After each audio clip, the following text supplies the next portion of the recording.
Welcome to டிடிஆரி creation. இன்றைய கிளாஸில் நம்ம எந்த ஸ்டிச்சை பற்றி பார்க்க போகிறோம் அப்படின்னா அட்வான்ஸ் லெவலில் embossed bead leaf filling stitch. ஓகேங்களா? நம்ம லீஃப் ஃபில்லிங் ஸ்டிச் வந்து ஏற்கனவே ஃப்ளை ஸ்டிச் லீஃப் ஃபில்லிங்குன்னு பேசிக்கில் பார்த்துருக்கோம் த்ரெட் ஒர்க்கில். இப்போ வந்து நம்ம பீடு ஒர்க்கில் வந்து எப்படின்றத பார்க்க போகிறோம். அதே வந்து எம்போஸ்டு ஒர்க்கை எப்படி பண்ணுறது அப்படின்றது தான் தெரிஞ்சுக்க போகிறோம். சரிங்களா? ஃபஸ்ட்டு என்ன பண்ணுறீங்கன்னா, ஒரு லீஃப் வரைஞ்சிக்கிறீங்க. எந்த ஷேப் எந்த சைஸில் உங்களுக்கு தேவையோ அந்த சைஸில் வரைஞ்சிக்கிட்டு பென்சிலால் வரைஞ்சி சென்டரில் ஒரு கோடு போட்டுக்கோங்க. ஏன்னா நம்ம சென்டர் பாயிண்ட்டை வச்சு தான் லீஃப் ஃபில்லிங் ஆனது ஃபில் பண்ணுவோம். அப்படின்றதால சென்டரில் ஒரு கோடு போட்டுக்கோங்க. கோடு போட்டுக்கிட்டு இது எம்போஸ்டு ஒர்க்கு அப்படின்றதுனால முதல்ல என்ன பண்ணுறீங்கன்னா, இதில் வந்து த்ரெட்டு ஒட்டிக்கலாம். நம்ம இப்போ பீடில் போடுறதுனால நீங்கள் த்ரெட்டு ஒட்ட வேண்டாம். ஜர்தோசி வந்து ஸ்டிச்சிங் பண்ணிக்கோங்க. ஓகேங்களா?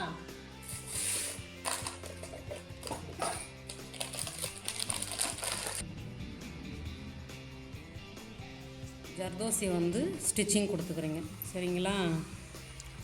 நம்ம வந்து பீடு கோக்கிற மாதிரியே தான் ஜர்தோசி கோப்போம். அப்போ வந்து ஜர்தோசி கிளாஸ் எடுக்கும்போது உங்களுக்கு நல்லா புரியும். இப்போ அதில் வந்து நம்ம எப்படி பீடு கோக்குறோமோ அதே மாதிரி கோத்து ஸ்டிச்சிங் கொடுத்துக்கோங்க. உங்களுக்கு ஸ்டார்டிங்கில் வந்து அப்படியே கொடுக்க முடியல அப்படின்னா சின்ன சின்ன ஜர்தோசியாக கட் பண்ணி ஸ்டிச்சிங் கொடுத்துக்கோங்க. ஜர்தோசி கிளாஸை நம்ம நெக்ஸ்ட்டு கிளாஸில் பார்ப்போம். ஜர்தோசியை பற்றி பார்க்கும்போது இப்போ நீங்கள் என்ன பண்ணுறீங்கன்னா, அந்த ஜர்தோசியை சின்ன சின்ன பீஸாக கட் பண்ணி நம்ம பீடுக்கு பதிலாக அந்த ஜர்தோசியை ஸ்டிச்சிங் கொடுத்துக்கணும். ஒரு கர்வில் வந்து நம்ம சின்ன சின்ன பீஸாக கட் பண்ணால் தான் அந்த கர்வியாக நம்ம ஸ்டிச்சிங் கொடுக்க முடியுன்றதுனால அதே மாதிரி எம்போஸ்டுக்கு நம்ம த்ரெட்டுக்கு பதிலாக அந்த ஜர்தோசியை யூஸ் பண்ணலாம்.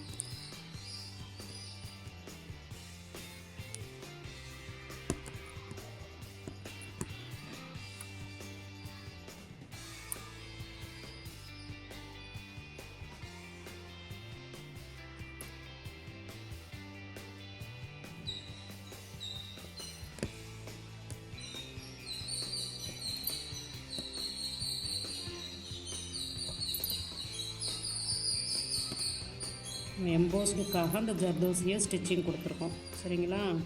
கொடுத்துட்டு நம்ம த்ரெட்டு ஒர்க்கு எப்படி leaf fly stitch leaf filling stitch பேசிக்கில் பார்த்தோமோ அதே சேம் கான்செப்ட் தான் இங்கே பீடு யூஸ் பண்ணுவோம். சரிங்களா? எப்படின்றத பார்க்கலாம். முதல்ல கோத்துக்கிறீங்க. இந்த கார்னர் பாயிண்ட்லேருந்து தான் நம்ம இந்த பாயிண்ட்லேருந்து தான் வந்து இந்த ஸ்டிச்சானது ஸ்டார்ட் பண்ணுவோம். அப்போ பீடு வந்து நமக்கு எந்த அளவு தேவையோ அந்த அளவு கோத்துட்டு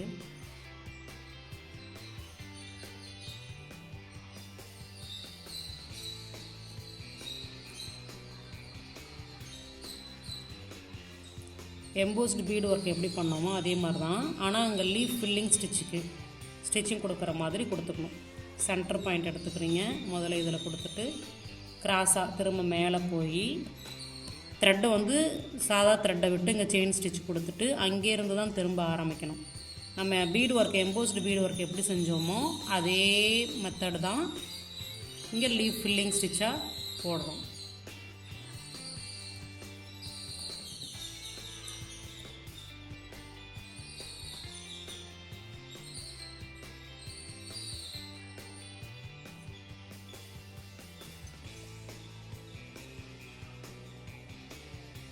சென்டரில் வந்து சில இதில் வந்து நம்ம கோடு அந்த க்ரீன் கலர் லீஃபில் எடுத்துக்கிட்டிங்கன்னா இங்கே வந்து லைட்டு க்ரீனாக இருக்கும், சென்டர் காம்பு வந்து டார்க் க்ரீனாக வரும். அப்போ நம்ம என்ன செய்யலாம்னா, சென்டர் பாயிண்டில் ஒரு பீடு வந்து ஒரு ஸ்ட்ரைட் கோடாகவும் கொடுக்கலாம். இல்லை எனக்கு அது தேவையில்லை, நான் இந்த பீடாகவே கொடுத்து போடுறேன் அப்படின்னா நம்ம கிராஸாகவே வந்து ஸ்டிச்சிங் கொடுத்துக்கலாம். சரிங்களா? நீங்கள் போடும்போது இன்னும் நல்லாவே புரியும். இப்போ வந்து எப்படி போடுறான்றதை மட்டும் நல்லா கவனித்து பார்த்துக்கோங்க. வீடியோ ஃபுல்லாகவே நீங்கள் வந்து ஸ்கிப் பண்ணாமல் ஃபுல்லாக வீடியோவை பார்த்துட்டு அதுக்கப்புறம் வந்து ஸ்டிச்சிங் போட ஆரம்பிங்க. சரிங்களா? பாதியிலே பார்த்துட்டு இது தானே நம்ம போட்டுடலாம் அப்படின்ட்டு போட்டிங்கன்னா உங்களுக்கு கன்ஃபியூஸ் ஆகும். ஃபுல் வீடியோவையும் ஒரு தடவைக்கு 2 தடவை வீடியோவை ஃபுல்லாக பார்த்துட்டு அதுக்கப்புறம் போட ஆரம்பிங்க.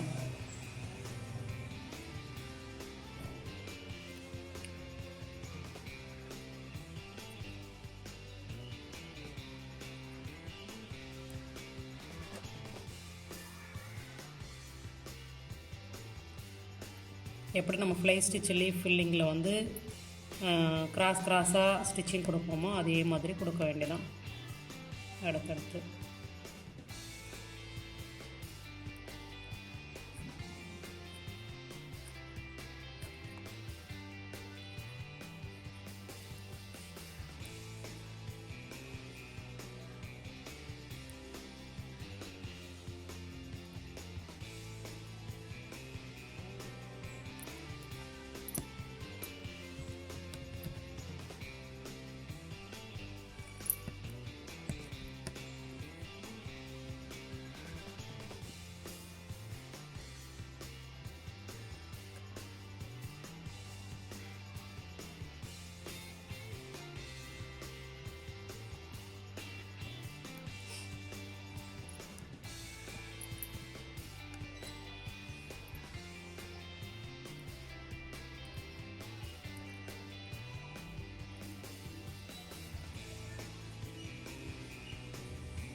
உங்களுக்கு இந்த இடம் வந்து எம்போஸ்டாக தெரியுது பாருங்கள். உள்ளே அந்த ஜர்தோசி கொடுத்ததும் ஃப்ளாட்டாக இல்லாமல் கொஞ்சம் மேடாக அழகாக வந்துருக்கு பாருங்கள். த்ரெட் ஒர்க்குக்கு நம்ம வந்து உள்ளே வந்து த்ரெட்டே ஒட்டிக்கலாம். ஆனால் பீடு ஒர்க்கை பொறுத்தவரை நம்ம த்ரெட்டு ஒட்டணும் அப்படின்னா அது நம்ம பீடுக்கு தகுந்த மாதிரி வளைஞ்சு கொடுக்காது. இப்போ ஜர்தோசினா உங்களுக்கு வந்து அது ஸ்ப்ரிங், அது அதுக்கு தகுந்த மாதிரி வளைஞ்சு கொடுத்துக்குன்றதுனால தான் நம்ம த்ரெட்டு ஒட்டாமல் பீடு ஒட்டி ஜர்தோசி ஒட்டி அந்த பீடு ஒர்க்கானது நம்ம செய்கிறோம். சரிங்களா? ஏன் வந்து நம்ம த்ரெட்டு ஒட்டாமல் இப்போ த்ரெட் ஒர்க்கில் வந்து உள்ளே வந்து எம்போஸ்டு த்ரெட்டு தானே ஒட்டுனீங்க, ஏன் இதில் வந்து ஜர்தோசி கொடுத்துருக்கீங்க அப்படின்னு யோசிக்கலாம். இதுதான் காரணம். நம்ம வந்து நம்ம பீடை பொறுத்தவரைய அது ஸ்ட்ராங்காக இருக்கும், கல்லாட்டாக இருக்கும். அப்போ அதில் போய் நம்ம த்ரெட்டை ஒட்டி அதில் செஞ்சோன்னா அதுக்கு தகுந்த மாதிரி ஃப்ளெக்சிபிள் ஆகாது. இப்போ நம்ம ஸ்ப்ரிங்குன்னா உங்களுக்கு மேடாக இருக்கிற இடத்துல மேடு கொடுத்து கொஞ்சம் ஃப்ளெக்சிபிள் ஆகுன்றதுனால தான் இந்த ஜர்தோசி கொடுத்துருக்கோம்.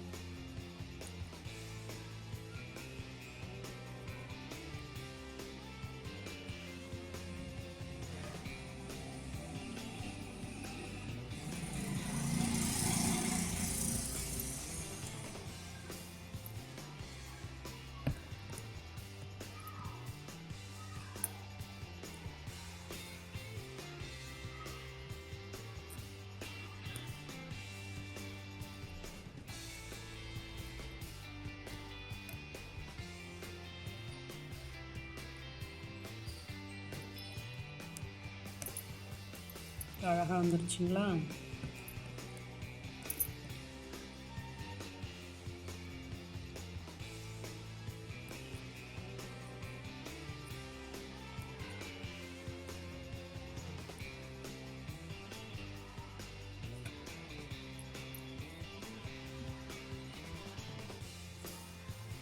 இதிலே நிறைய மாடல் கற்றுக்கணும் அப்படின்னா நீங்கள் யூடியூப்பில் வந்து எம்போஸ்டு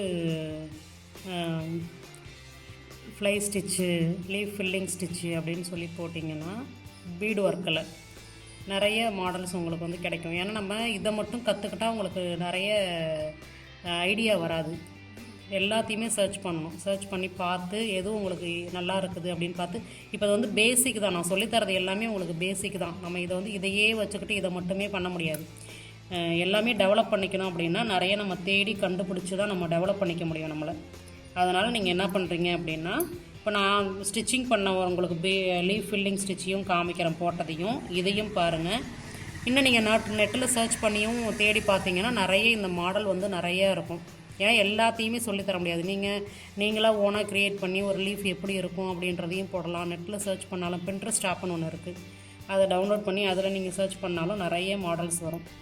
அதுலேருந்து நிறைய கற்றுக்கலாம். சரிங்களா? இதுதான் பேசிக்கு. ஒரு எம்போஸ்டு லீஃப் ஃபில்லிங் ஸ்டிச் ஆனது எப்படி போடணுன்றதுக்கு இது பேசிக்.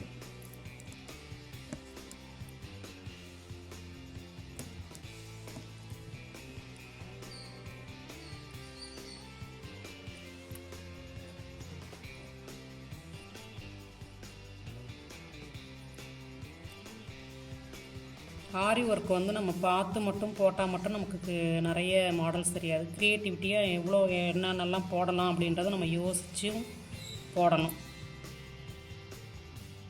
அப்போ தான் மாடல்ஸ் டிசைன்ஸ் நமக்கு நிறைய கிடைக்கும், கற்றுக்க முடியும்.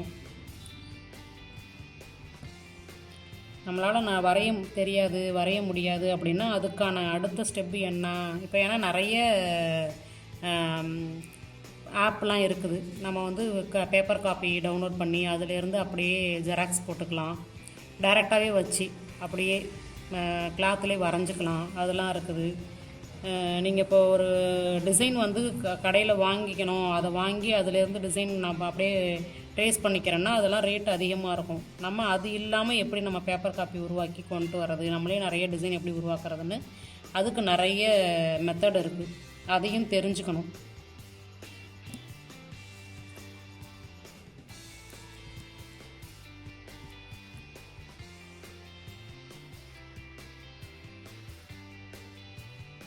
லீஃப் ஃபுல்லாகவே ஃபினிஷ் பண்ணியாச்சு. ஓகேங்களா? இப்போ நம்ம என்ன பண்ணணும்னா இதை சுற்றி ஒரு ஜரி த்ரெட்டோ பீடும் கொடுக்கலாம், கோல்டன் கலர் பீடும் கொடுக்கலாம் ஃபுல்லாக கவர் பண்ணி. சரிங்களா? அப்போ நான் உங்களுக்கு ஜரி த்ரெட்டு போட்டு காமிக்கிறேன்.